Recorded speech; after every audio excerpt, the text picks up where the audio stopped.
let's go ahead and move on to a wide receiver situation that I'm just seeing get a ton of work right now. And that's how like Chase Claypool is now just done. Like, they did him dirty. The Steelers did him dirty. And I don't know if I see the same thing now. I don't love Chase Claypool for the Is this the season, pick but announcement narrative? the yeah, the George Pickens situation. I mean, are we thinking that George Pickens is going to take Chase Claypool's job? George Pickens is going off the board as the wide receiver 45, ahead of Christian Watson, which I find a little bit shocking. Jahan Dotson, right behind. Let's see, Michael Gallup, a few spots behind Chase Claypool. Is right now is Chase Claypool going to fall behind George Pickens by the start of the season? Yes. Do you agree with it? Yes. Can you elaborate? No, I'm just kidding. Shane, what about No, you? I think that I think that's the Pickens first time you ever did not elaborate on a show. I will elaborate. I think that Pickens should go ahead of Claypool because Claypool probably has a higher median because I think we know that he's an NFL player. But I don't think that we have much reason to think that he is like a game-breaking elite fantasy option. But he has done it in the past when he had the opportunity to.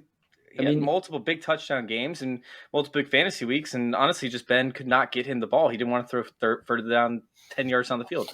Yeah, I think it's possible. But last year he had last year so I was a big Claypool. Well, okay, I was not a big Claypool guy coming out of the draft. I liked Claypool coming into last year because he was earning a lot of targets on his routes, and then a couple unfortunate things happened, which is one, they decided to keep playing Juju over him and two wide receiver sets to open the year. To me, that signaled a bit of a lack of faith. And then Juju gets injured. So it's like, okay, perfect. Claypool's going to get this opportunity. He's going to crush. And then he didn't. So yeah, Jamie says Claypool finishes better than Pickens this year. I agree with that. I definitely agree that Claypool finishes better than Pickens this year. But in Dynasty, to me, I think that Claypool's the odds that he hits like a wide receiver one ceiling have fallen just based on him not doing it in his first 2 years. And Pickens still has that ceiling available to him. So I would take Pickens in that scenario. But I don't think that Claypool's dust. I would actually probably target Chase Claypool. I still think he's like a solid player.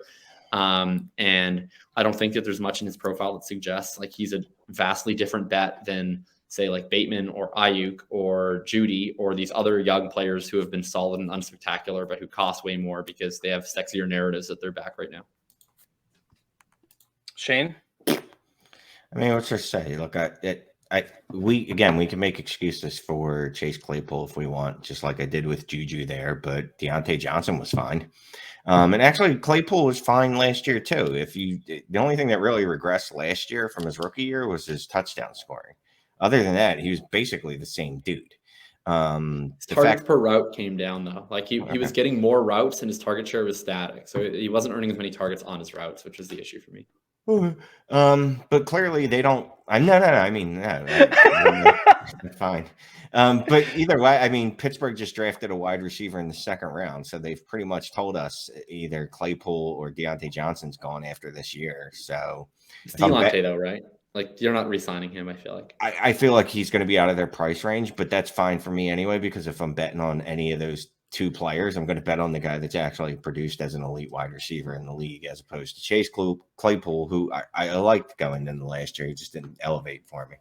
Yeah, when I say I think Deontay is gone, I'm still buying the shit out of Deontay. Mm-hmm. I love Deontay. It's just I hate to do this. I'm gonna narrative it up here, but we know what the Steelers do. We do. The Steelers, they draft wide receivers and they don't re-sign wide receivers.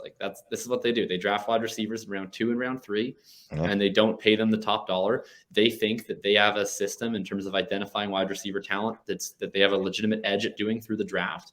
And so they don't think it's worth it for them to pay big money to sign them. And frankly, they've been right so far. So I would probably continue doing that. They didn't pay big money to Antonio Brown. They didn't they ended up trading him.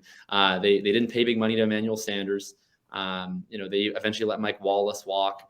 I think it's pretty likely that they let Deontay walk, assuming that they end up having faith in Pickens and Claypool. And then they'll probably draft another wide receiver in round 2 next year to play alongside those two.